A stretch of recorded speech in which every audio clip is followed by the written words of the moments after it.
Welcome to Wasatch Weekends for this Friday, August 25th edition. I'm your host, Ben Roof. On today's show, we've got Katie Wang from Park City Films stopping by to tell us a little bit about their upcoming schedule. And then we've got one of the principals from the Rowland Hall Independent School who's going to help us get our kids ready for the upcoming school year. But first, a major local announcement. Yesterday, Deer Valley and Extelt Development Group announced a major expansion of Deer Valley. This new agreement is going to allow Deer Valley to almost double in size, going from their current 2,026 acres to almost 6,000. Now, over that period of time, the amount of lifts on the mountain are also expected to increase from 21 to 37.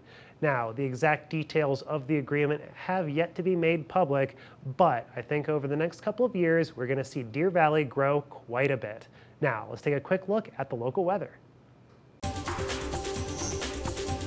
This weather report is brought to you by Sun and Ski Sports, your new mountain sports headquarters.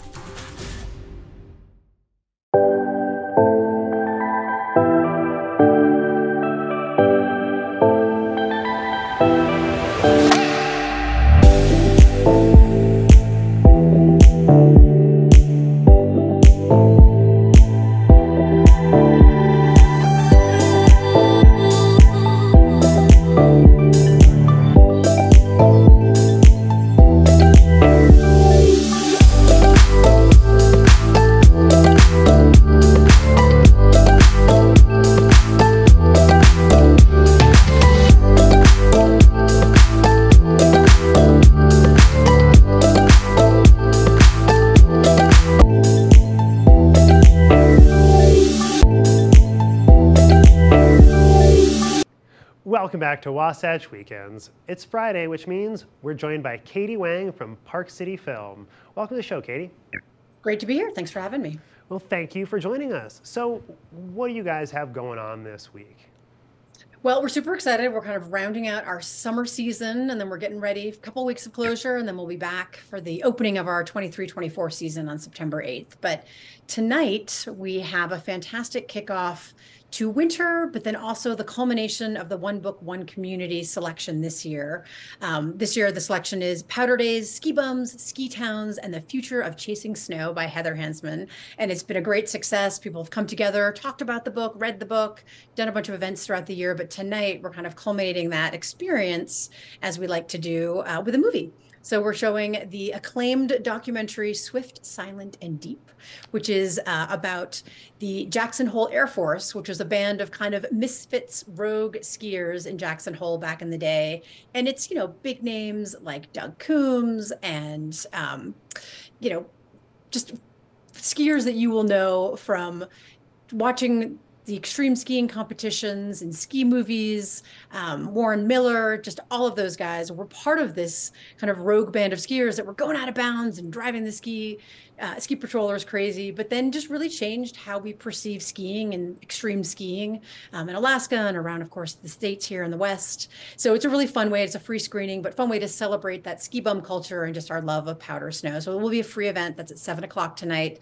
And then we do want to let people know that Heather will be here, the author of the book, on Tuesday night at 7 o'clock. So you can kind of get geared up for winter and think about skiing and ski bum culture through this great film, and then come back and talk to Heather about her book next week on Tuesday. So we're pretty excited about that. That's incredible. I mean, it's absolutely one of my all-time favorite movies, the Jackson Hole Air Force. It's just such a great film. And it's so exciting. And it's one of the best ways to kick off the season. It's one of the things that I always try and do is attend a couple of ski movie screenings in the fall as we're starting to lead up to ski season. What else do you guys have going on this weekend? Are you still bringing around the portable theater?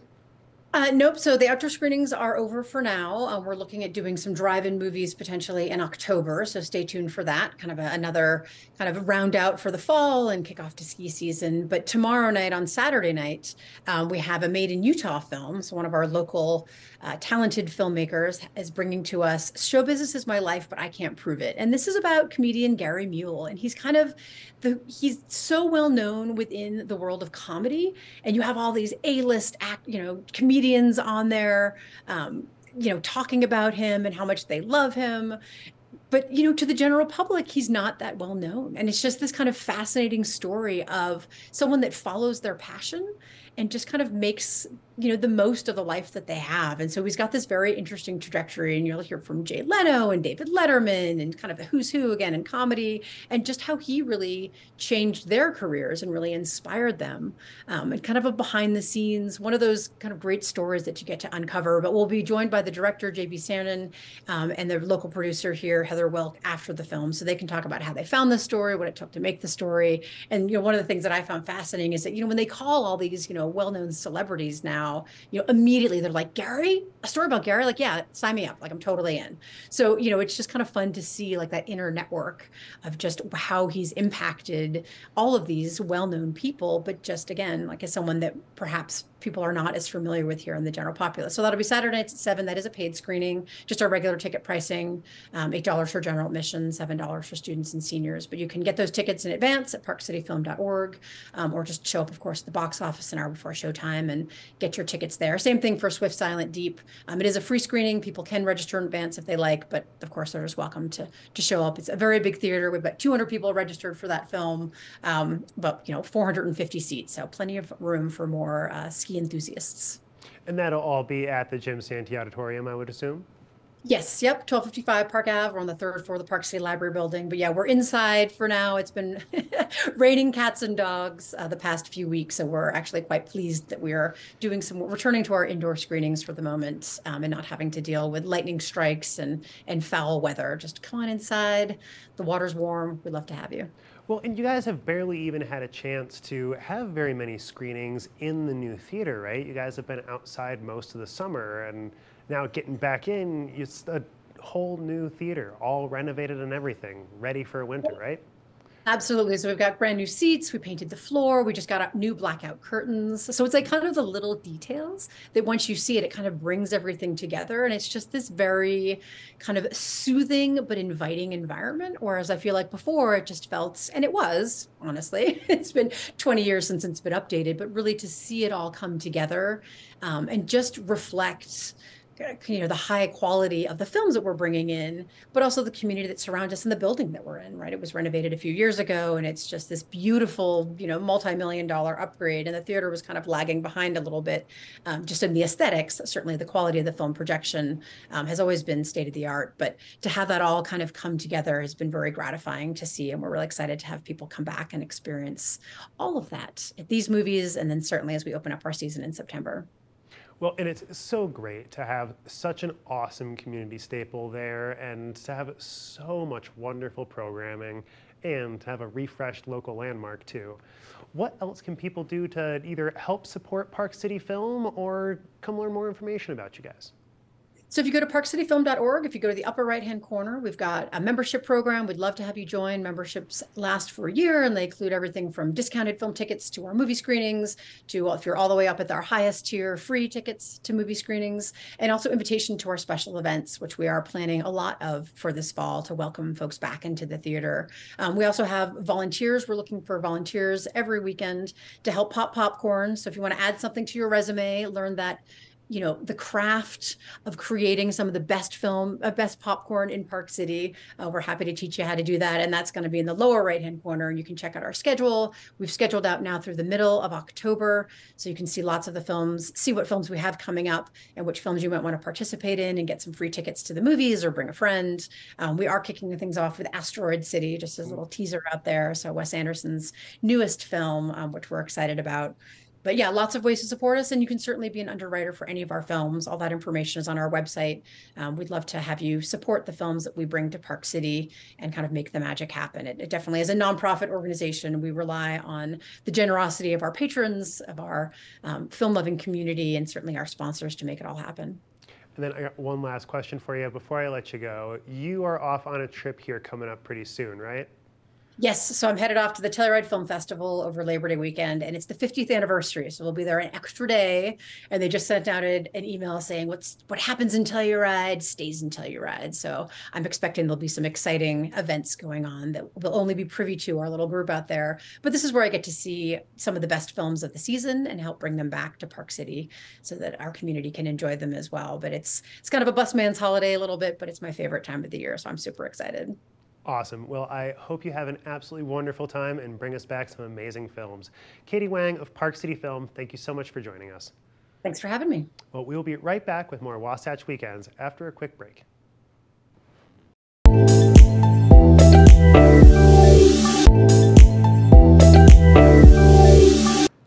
Welcome back to the show. Earlier this week, the lower and beginning principal of Rowland Hall stopped by to give us a little bit of tips on how to help set our little ones up for success on their first day of school this year. Let's hear what she has to say.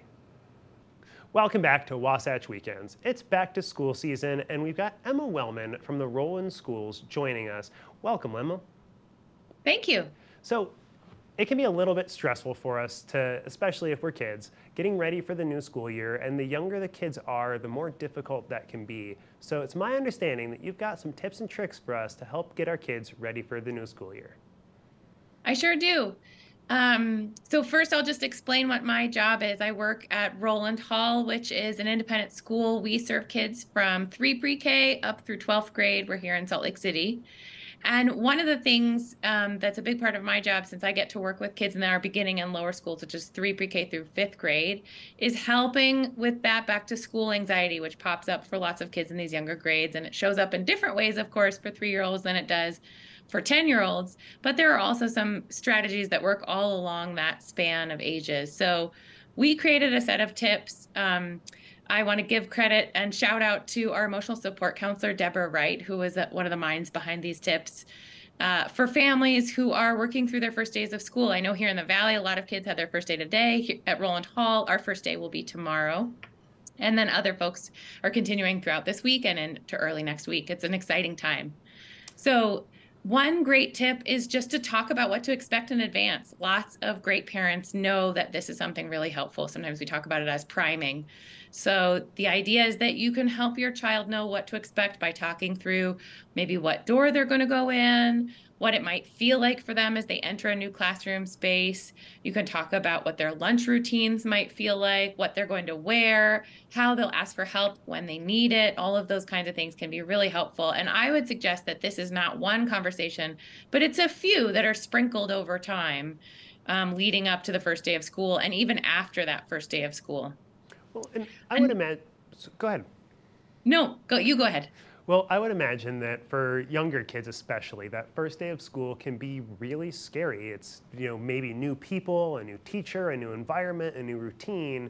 And it seems that the more that you can kind of prepare them to expect things, the better. And that the more you can kind of prime, like you were saying, them to have expectations on that experience, the less it's going to have an impact on their anxiety, and the more they'll be able to deal with something that they quite haven't prepared for yet.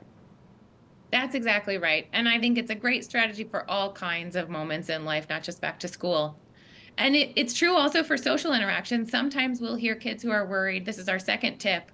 We'll hear that kids are a little worried about social interactions. Maybe their closest friends aren't in their class this year, or there's someone new in their class that they haven't met before and they're a little worried about what to do or how that will go. And a great strategy is to give them some scripts and practice what to say. So you can literally tell your child, ask people what they like to do at recess, or ask them about what they did this summer. And those are really good, concrete strategies for kids so they're equipped and they have something to hold on to when they engage in those first social interactions.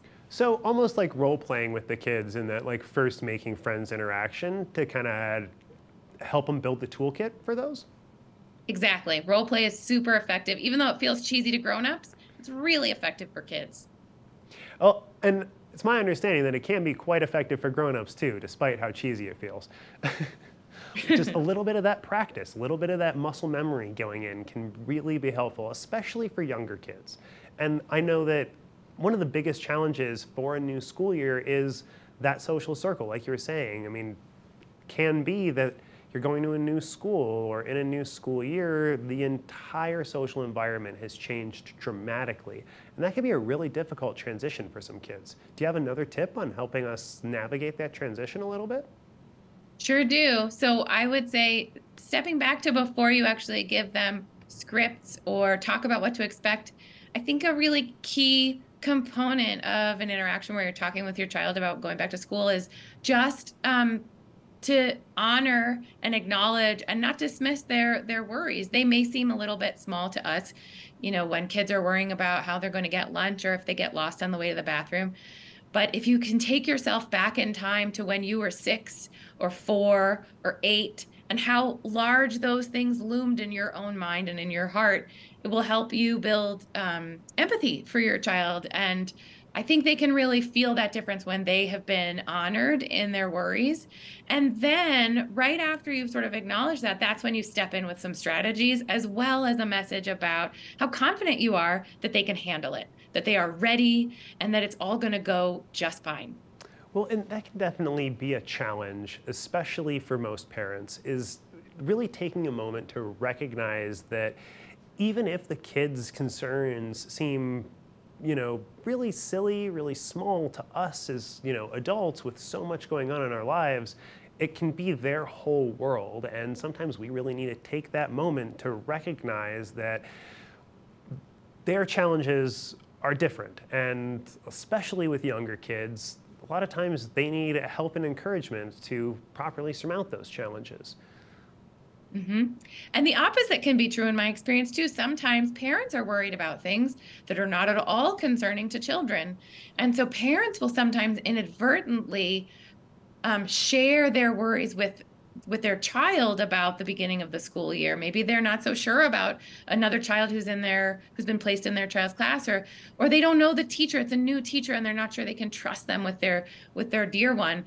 And I think this is one of our other tips. I think it's tip number 4 is about taking your own emotional temperature as a parent, keeping track of the fact that you may have your own set of worries and they are also valid, but they don't belong to your child. And so you've got to really do what work you need to do on your side as the grown-up to manage that before you engage in a conversation with your child. Well, because it would seem to me that you would want to make sure that you're not burdening your kid with any of your worries or concerns about the start of the school year, especially when they're dealing with the new environment themselves. Is there anything that you would recommend to kind of help the parent kind of take that temperature down themselves without impacting the kid at all? Or anything that you might want a parent to do, like reach out to a new teacher to start a dialogue or something? Yes, I think relying on your community, which is our tip number 7, is a great strategy here. So if you find yourself really preoccupied with worry, I often coach people to try to sort those worries into things that they can do something about and things that they can't do something about. And if it's something you can do something about, like gathering more information by going to visit the classroom or being in touch with the teacher to make that connection, or reaching out to an administrator or a counselor at school to say, I'm a little concerned about my child in terms of this component of their schooling or this relationship at school. I think those are wonderful strategies. And I know that as early childhood and elementary educators, we are always happy and eager to partner with parents. The other thing is, if it's a worry that you really can't do anything about right now, I would coach folks to find a way to put it down. So for some people, that means sharing it with a friend so that they have heard you and it's kind of out of you. For some people, it's writing it down somewhere. Sometimes it's finding a way to just distract yourself in that moment when you notice the worry comes up. These are all great strategies for kids and adults. What do you think is something that most parents are concerned about with their kids starting school for their first time, especially in elementary school? I think there's often a worry about whether or not kids are going to be seen and held and supported at school. And for some families, the thing they're most concerned about is academic support. For some families, they're really concerned about social emotional support. Some people are really, they're working hard to support their children's athletic growth and development in a competitive sporting environment. And I think making sure that you have told your school, whether that's teachers or administrators, that those are your values and that's important to you, is an important first step in building a relationship and partnership and support of your child. But I also think sometimes families can get a little impatient about the settling in period. And so that takes me to tip number 6 for us, which is just to be prepared as grownups for big emotions, some kinds of distress signals on the first day, or even through the first weeks as kids are settling in. I think it's important for families to remember that this is a big transition for some kids, and kids have all kinds of ways of managing transitions. And it's hard. It's tricky work. It's like starting a new job for a grown-up, or moving to a new city, or moving into a new house. These are all big disruptions in grown-up life.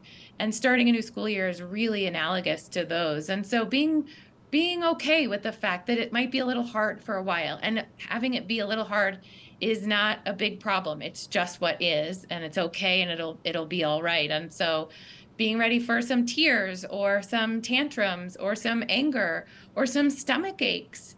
I think those are all totally typical and non-concerning responses to the start of the school year. And what parents can do is be prepared themselves and meet kids with confidence and kindness and encouragement in those moments.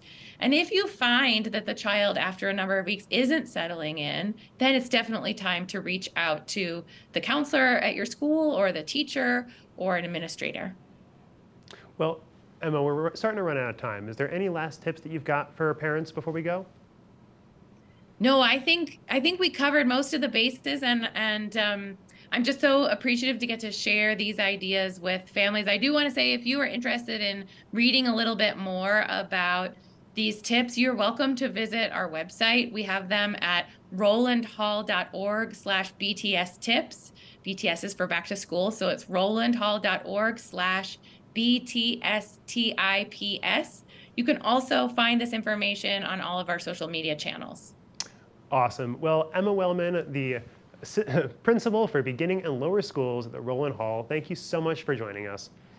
Thanks for having me. Well, we will be right back after a short break.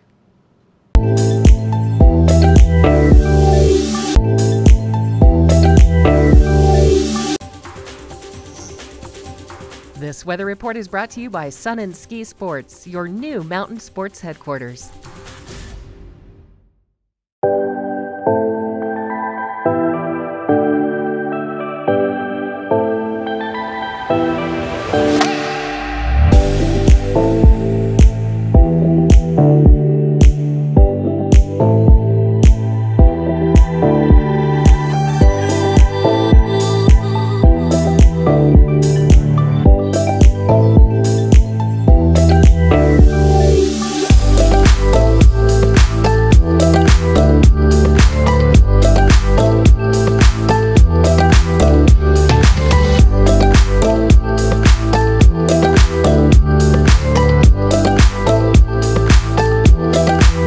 That's all the time that we have for this Friday, August 25th edition of Wasatch Weekends.